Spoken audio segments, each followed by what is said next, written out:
మాజీ మంత్రులు కేటీఆర్, హరీష్ రావు సిద్దిపేట జిల్లాలోని ఎర్రవెల్లి ఫామ్ హౌస్ కు చేరుకున్నారు. అనంతరం మాజీ ముఖ్యమంత్రి కేసీఆర్ తో హరీష్ రావు, కేటీఆర్ సమావేశమయ్యారు.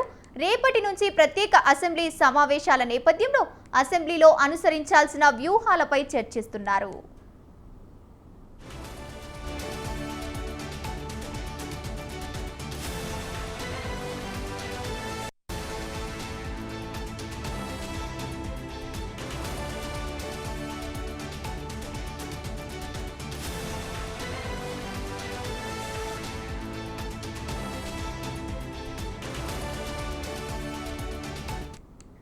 ఎర్రవెల్లి ఫామ్ హౌస్ లో కేటీఆర్, హరీష్ రావు సమావేశమయ్యారు. మాజీ మంత్రి కేసీఆర్ తో సమావేశమయ్యారు. రైట్, ఇక ఇదే అంశానికి సంబంధించి మరింత సమాచారాన్ని మా కరెస్పాండెంట్ సవీన్ ఫోన్ ఇన్ ద్వారా అందిస్తారు. సవీన్, చెప్పండి. ఎర్రవెల్లి ఫామ్ హౌస్ లో బీఆర్ఎస్ అధినేత మాజీ ముఖ్యమంత్రి కేసీఆర్ తో మాజీ మంత్రి ఎమ్మెల్యే హరీష్ రావు భేటీ అయ్యారు. ముఖ్యంగా రేపటి నుంచి తెలంగాణ అసెంబ్లీ ప్రత్యేక సమావేశాలు జరగబోతున్నాయి.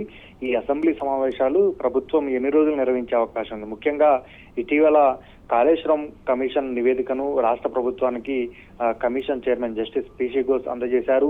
ఈ కమిషన్ నివేదికను కేబినెట్ లో పెట్టి రాష్ట్ర ప్రభుత్వం చర్చించింది. ఇక అసెంబ్లీలో చర్చకు పెడతాము, ఆ తర్వాత జ్యుడిషియరీ ఎంక్వైరీ వేసి ముందుకు వెళ్తామంటూ ఇప్పటికే సీఎం రేవంత్ రెడ్డి స్పష్టం చేసిన నేపథ్యంలో రేపటి నుంచి జరిగే అసెంబ్లీ సమావేశాల్లో ప్రధాన చర్చ కాళేశ్వరం కమిషన్ నివేదికపైనే ఉండబోతున్నట్లుగా చర్చ జరుగుతోంది. దీనికి ఇప్పటికే ప్రభుత్వం రెడీ అయినట్లుగా తెలుస్తోంది. అందులో భాగంగానే బీఆర్ఎస్ పార్టీ వ్యూహం ఏ విధంగా ఉండాలి. ఇప్పటికే కాళేశ్వరం ప్రాజెక్టు నిర్మాణానికి సంబంధించి బీఆర్ఎస్ పార్టీ తరఫున మాజీ మంత్రి హరీష్ రావు అనేక సార్లు పవర్ పాయింట్ ప్రెజెంటేషన్ ఇచ్చారు. కేవలం మేడిగడ్డ బ్యారేజీలో పిల్లర్ల కుంగుబాటు అంశాన్ని తెరపైకి తీసుకొచ్చి కాళేశ్వరం ప్రాజెక్టు మొత్తం ఉపయోగం లేదు అన్నట్లుగా కాంగ్రెస్ పార్టీ వ్యవహరిస్తోంది.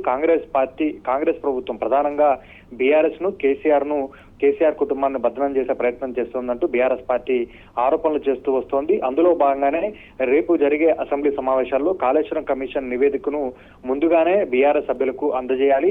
ముఖ్యంగా కమిషన్ నివేదికపై అసెంబ్లీలో ప్రభుత్వం తరపున CM Revanth Reddy power point presentation ఇస్తే ప్రధాన ప్రతిపక్షంగా బీఆర్ఎస్ పార్టీ తరపున కూడా పవర్ పాయింట్ ప్రజెంటేషన్ ఇచ్చే అవకాశాన్ని అసెంబ్లీలో కల్పించాలంటే ఇప్పటికే నిన్న సాయంత్రం బీఆర్ఎస్ పార్టీ ఎమ్మెల్యేలు assembly whip KP Vivekananda Goud తో పాటు మాజీ మంత్రులు ఎమ్మెల్యే వేముల ప్రశాంత్ రెడ్డి, ముఠా గోపాల్ తో పాటు LB Nagar MLA Sudheer Reddy assembly secretary నరసింహాచార్యులను కలిసి ఒక రిప్రజెంటేషన్ ఇచ్చారు. స్పీకర్ ను కలవాలని భావించినప్పటికీ స్పీకర్ అందుబాటులో లేకపోవడంతో అసెంబ్లీ సెక్రటరీ నరసింహాచార్యులను కలిసి వారు రిప్రజెంటేషన్ ఇచ్చిన పరిస్థితి మనకు కనపడుతోంది.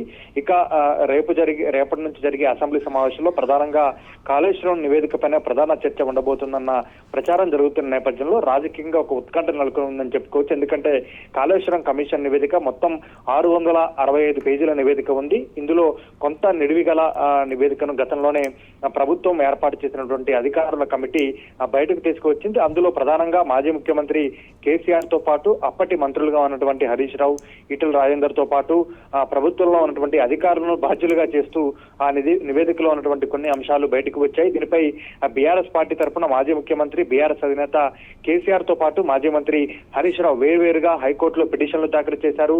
హైకోర్టులో బీఆర్ఎస్ పార్టీ ముఖ్య నేతలకు చిక్కెదురైంది. కాళేశ్వరం కమిషన్ నివేదికను కొట్టి పారాయలేమంటూ హైకోర్టు తీర్పు ఇచ్చింది. దీంతో కాళేశ్వరం కమిషన్ నివేదికపై అసెంబ్లీలో చర్చ సందర్భంగా బీఆర్ఎస్ పార్టీ అట్లాంటి అంశాలను లేవనెత్తాలి, ప్రభుత్వం నివేదికలో ఏ అంశాలను బయటపెడుతుంది, దానికి కౌంటర్ గా బీఆర్ఎస్ పార్టీ ఏ విధంగా మాట్లాడాలి, ఏ విధమైన వ్యూహాన్ని అనుసరించాలనే దానిపైన బీఆర్ఎస్ అధినేత కేసీఆర్ మాజీ మంత్రి హరీష్ రావుకు దిశానిర్దేశం చేస్తున్నారు. రేపు అసెంబ్లీలో కాళేశ్వరం కమిషన్ నివేదికను ప్రభుత్వం చర్చకు పెడితే బీఆర్ఎస్ పార్టీ తరఫున మాజీ మంత్రి హరీష్ రావు మాట్లాడబోతున్నారు. కాబట్టి ఈ రోజు ఎర్రవెల్లి ఫామ్ హౌస్ లో బీఆర్ఎస్ అధినేత మాజీ ముఖ్యమంత్రి కేసీఆర్ తో హరీష్ రావు భేటీ కొనసాగుతుందని చెప్పుకోవచ్చు.